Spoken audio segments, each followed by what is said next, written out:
दुनिया के नक्शे पर एक ऐसी लकीर खींचने की कोशिश की गई थी जिसके बारे में सुनने के बाद शायद आपको अपनी आंखों और कानों पर यकीन न हो।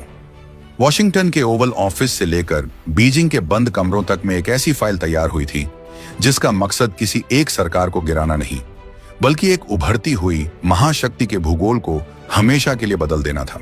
क्या आप जानते हैं कि बंगाल के विधानसभा चुनाव के नतीजों ने सिर्फ कोलकाता की सत्ता तय नहीं की, बल्कि उसने ग्लोबल पॉलिटिक्स के उस सबसे बड़े चक्रव्यूह को भी तहस नहस कर दिया जिसे दुनिया की सबसे खतरनाक खुफिया एजेंसियां पिछले 3 सालों से बुन रही थीं? क्या यह सिर्फ एक इत्तेफाक है कि जैसे ही बंगाल में राष्ट्रवादी ताकतों की पकड़ मजबूत हुई, वैसे ही 7 समंदर पार बैठे उन आकाओं के चेहरे उतर गए जो भारत को पूरब से काटने का सपना देख रहे थे? बंगाल का चुनाव और उसके बाद की यह प्रचंड जीत महज एक राजनीतिक घटना नहीं है, बल्कि यह ग्लोबल जियोपॉलिटिक्स का वो टर्निंग पॉइंट है जिसने अमेरिका, चीन और पाकिस्तान जैसे देशों के नापाक गठजोड़ की कमर तोड़कर रख दी है। साल 2026 का यह दौर भारत के इतिहास का सबसे निर्णायक समय साबित होने जा रहा है, क्योंकि अब जंग सरहदों पर गोलियों से नहीं, बल्कि बंद कमरों में बैठी डीप स्टेट की साजिशों से लड़ी जा रही है। बंगाल को भारत से अलग करने का जो ग्रेटर बांग्लादेश वाला मास्टर प्लान तैयार था, उस पर भारत के आम वोटर ने ऐसी करारी चोट की है कि आज सुपर पावर्स के पसीने छूट रहे हैं। अगले कुछ मिनटों में हम उस सच से पर्दा उठाएंगे जो आपकी जमीन के नीचे चल रही हलचल को साफ साफ बयान कर देगा। इस पूरे खेल को समझने के लिए हमें थोड़ा पीछे जाकर उन कड़ियों को जोड़ना होगा जिन्हें मुख्य धारा का मीडिया अक्सर नजरअंदाज कर देता है। बंगाल चुनाव में भारतीय जनता पार्टी की इस ऐतिहासिक जीत के बाद माहौल सिर्फ ढाका, बीजिंग या इस्लामाबाद में ही खराब नहीं हुआ है, बल्कि इसकी सबसे ज्यादा तपिश अमेरिका में महसूस की जा रही है। आपको जानकर हैरानी होगी कि बंगाल के नतीजे आने के बाद वॉशिंगटन के थिंक टैंक्स में हड़कंप मच गया। आखिर क्यों एक भारतीय राज्य का चुनाव अमेरिका के लिए इतना महत्वपूर्ण था? इसका जवाब छिपा है उस चिकन नेक कॉरिडोर में जो भारत को उसके पूर्वोत्तर राज्यों से जोड़ता है।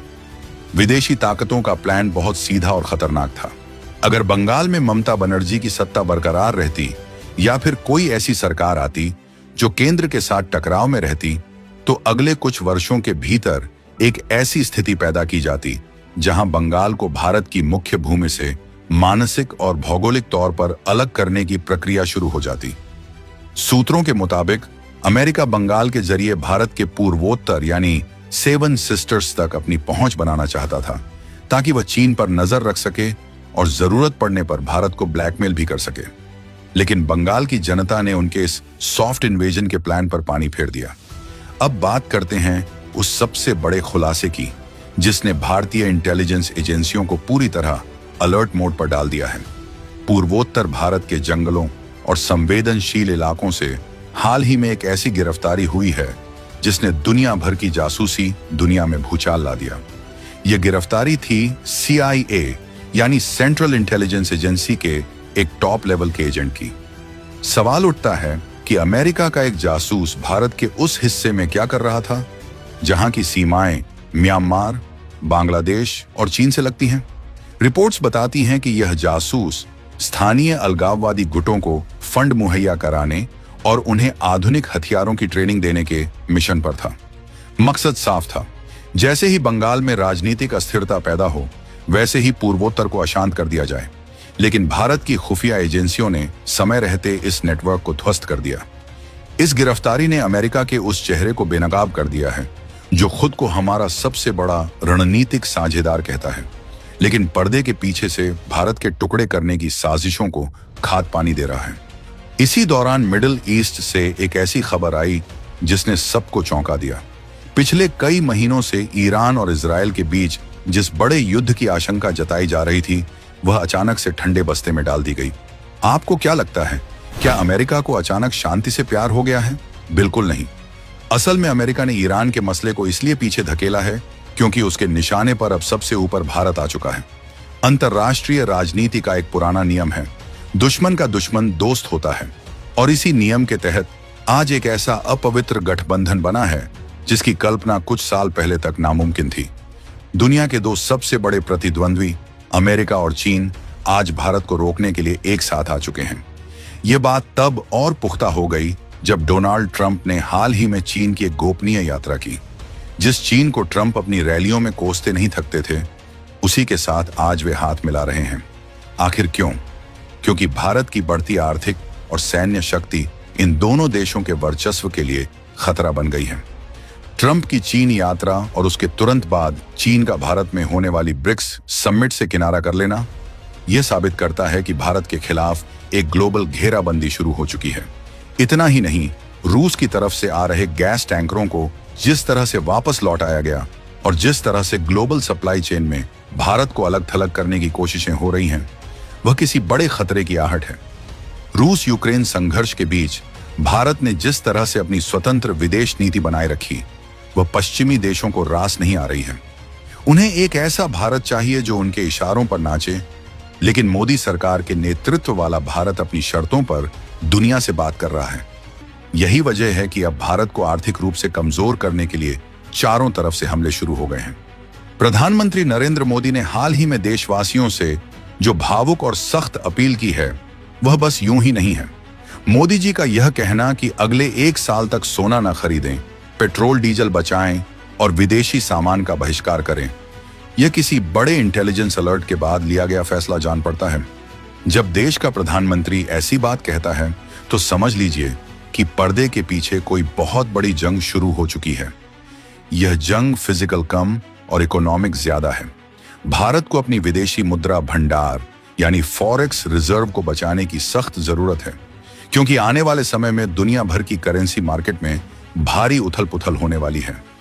सोचिए, अगर भारत का आम नागरिक सोना खरीदना बंद कर दे तो क्या होगा? भारत दुनिया में सोने का सबसे बड़ा आयातक है। जब हम सोना खरीदते हैं तो हमारा अरबों डॉलर का विदेशी पैसा बाहर चला जाता है। अगर हम 1 साल तक सोना ना खरीदें तो भारत की अर्थव्यवस्था इतनी मजबूत हो जाएगी कि हमें किसी भी विदेशी प्रतिबंध की परवाह नहीं रहेगी। मोदी जी जानते हैं कि अगर आज हमने अपनी आर्थिक आदतों को नहीं बदला तो आने वाले समय में ये विदेशी ताकतें हमें घुटनों पर लाने की कोशिश करेंगी। ये अपील किसी राजनीतिक फायदे के लिए नहीं, बल्कि देश की संप्रभुता को बचाने के लिए है। यही हाल ऊर्जा के क्षेत्र में भी है। पेट्रोल और डीजल के लिए हम आज भी काफी हद तक खाड़ी देशों और अंतर्राष्ट्रीय बाजार पर निर्भर हैं। अगर हम पैदल चलने की आदत डालें, पब्लिक ट्रांसपोर्ट का इस्तेमाल करें या फिर सौर ऊर्जा की तरफ तेजी से शिफ्ट हों, तो हम उस सबसे बड़ी कमजोरी को खत्म कर देंगे जिसका फायदा उठाकर पश्चिमी देश हमें डराते हैं। रसोई गैस और तेल का कम से कम उपयोग करना आज सिर्फ एक बचत का तरीका नहीं, बल्कि राष्ट्र सेवा का एक रूप बन चुका है। आपको यह समझना होगा कि बंगाल की जीत ने जिस तरह से अमेरिका के ईस्टर्न कॉरिडोर प्लान को ध्वस्त किया है, उससे वे बौखलाए हुए हैं। यदि वहां ममता बनर्जी या उनकी विचारधारा वाली कोई भी पार्टी साधारण जनमत से भी जीत जाती, तो अगले कुछ वर्षों में अमेरिका उनके साथ मिलकर बंगाल को एक ऐसे स्वायत्त क्षेत्र में बदलने की कोशिश करता जो दिल्ली के नियंत्रण से बाहर होता। इससे भारत का पूर्वोत्तर हिस्सा मुख्य भूमि से पूरी तरह कट जाता। यह एक ऐसी साजिश थी जिसे ब्रेकिंग इंडिया फोर्सेस बहुत बारीकी से अंजाम दे रही थी, लेकिन राष्ट्रवादी सरकार के आने से वहां सुरक्षा एजेंसियों को फ्री हैंड मिल गया है और अब हर गद्दार की फाइल खुल रही है। आने वाले महीनों में भारत की 2 सीमाएं सुलग सकती हैं। एक तरफ पाकिस्तान की तरफ से होने वाली घुसपैठ और दूसरी तरफ चीन की LAC पर बढ़ती हिमाकत। लेकिन इस बार खतरा सिर्फ सरहद पर नहीं है, खतरा हमारे शहरों के भीतर उन स्लीपर सेल्स से भी है जो विदेशी फंडिंग के दम पर अराजकता फैलाने की फिराक में हैं। इसीलिए मोदी जी ने हर देशवासी से एक सैनिक की तरह व्यवहार करने की अपील की है। जब आप एक माचिस की तीली भी विदेशी खरीदते हैं, तो आप अनजाने में उस दुश्मन की मदद कर रहे होते हैं जो आपके देश को अस्थिर करना चाहता है। कल्पना कीजिए कि अगर कल को भारत पर कोई बड़ा आर्थिक प्रतिबंध लगा दिया जाए, तो क्या हम तैयार हैं? रूस ने तो झेल लिया क्योंकि उसके पास प्राकृतिक संसाधनों का भंडार है, लेकिन भारत के लिए यह चुनौती बड़ी होगी। इसीलिए आज आत्मनिर्भर भारत का नारा सिर्फ एक स्लोगन नहीं, बल्कि हमारा रक्षा कवच है। हमें अपनी निर्भरता हर उस चीज से खत्म करनी होगी जो हमें कमजोर बनाती है। क्या आप जानते हैं कि आपके लॉकर में रखा सोना बैंक में जमा करवाने की अपील क्यों की जा रही है? क्योंकि वह सोना जब सर्कुलेशन में आएगा तो वह भारत की करेंसी को दुनिया की सबसे मजबूत करेंसी बना देगा। भारत के खिलाफ इस समय जो साजिश रची जा रही है, उसमें डिजिटल मीडिया और सोशल मीडिया का भी बड़ा रोल है। प्रोपेगेंडा के जरिए लोगों के मन में अपनी ही सरकार और सेना के खिलाफ जहर भरा जा रहा है। विदेशी एजेंसियां करोड़ों डॉलर खर्च कर रही हैं ताकि भारत के भीतर गृह युद्ध जैसी स्थिति पैदा की जा सके। लेकिन उन्हें यह नहीं पता कि 2026 का यह भारत अब जाग चुका है। बंगाल से उठी यह राष्ट्रवादी लहर अब पूरे देश को एक सूत्र में पिरो रही है। जो लोग यह सोच रहे थे कि वे भारत के टुकड़े कर देंगे, उन्हें अब अपनी खैर मनानी चाहिए। अगला एक साल भारत के भविष्य के लिए सबसे महत्वपूर्ण है। मोदी जी के हर शब्द के पीछे एक गहरा अर्थ छिपा है। जब वे कहते हैं कि सहयोग करें, तो इसका मतलब है कि वे जानते हैं कि आने वाला तूफान कितना बड़ा है। हमें अपनी लाइफस्टाइल को बदलना होगा। विलासिता की वस्तुओं से ज्यादा हमें अपनी बुनियादी जरूरतों और देश की सुरक्षा पर ध्यान देना होगा। याद रखिए, जब देश सुरक्षित रहेगा, तभी आपका घर और आपकी जमा पूंजी सुरक्षित रहेगी। क्या हम एक साल के लिए अपनी सुख सुविधाओं का त्याग नहीं कर सकते? चीन और अमेरिका का यह गठजोड़ भले ही कितना भी ताकतवर क्यों न दिखे, लेकिन भारत के 140 करोड़ लोगों की इच्छा शक्ति के सामने यह कुछ भी नहीं है। रूस के साथ हमारे संबंध आज भी रणनीतिक तौर पर मजबूत हैं, लेकिन हमें यह नहीं भूलना चाहिए कि अंतर्राष्ट्रीय राजनीति में कोई स्थायी दोस्त या दुश्मन नहीं होता। हमें अपनी लड़ाई खुद लड़नी होगी। रूस के गैस टैंकरों को वापस लौटाना इस बात का संकेत था कि भारत अब किसी के दबाव में आकर अपनी ऊर्जा नीति तय नहीं करेगा। हम आत्मनिर्भर बन रहे हैं और यही बात दुनिया को चुभ रही है। बंगाल में जो हुआ वह तो बस शुरुआत है। अब असली खेल शुरू होगा जब भारत के अन्य हिस्सों में भी उन विदेशी एजेंटों और उनके स्थानीय मददगारों की धरपकड़ शुरू होगी। पूर्वोत्तर में पकड़े गए जासूस ने कई बड़े नामों का खुलासा किया है, जिनमें कुछ तथाकथित बुद्धिजीवी और नेता भी शामिल हो सकते हैं। यह पूरा नेक्सस अब बेनकाब होने वाला है। भारत की एजेंसियां अब रक्षात्मक नहीं बल्कि आक्रामक रुख अपना चुकी हैं। अब हम घर में घुसकर सिर्फ जवाब नहीं देते, बल्कि दुश्मन की चाल को उसके शुरू होने से पहले ही खत्म कर देते हैं। मोदी जी की अपील को एक चुनौती की तरह लीजिए। यह समय है यह दिखाने का कि हम सिर्फ सोशल मीडिया पर देशभक्त नहीं हैं, बल्कि हम जमीन पर भी त्याग करने के लिए तैयार हैं। पैदल चलना, सौर ऊर्जा अपनाना, विदेशी सामान का त्याग करना, ये छोटी बातें लग सकती हैं, लेकिन इनका सामूहिक प्रभाव किसी परमाणु बम से कम नहीं होगा। जब भारत की अर्थव्यवस्था पूरी तरह से स्वदेशी और आत्मनिर्भर हो जाएगी, तो दुनिया की कोई भी ताकत हमें आंख दिखाने की हिम्मत नहीं करेगी।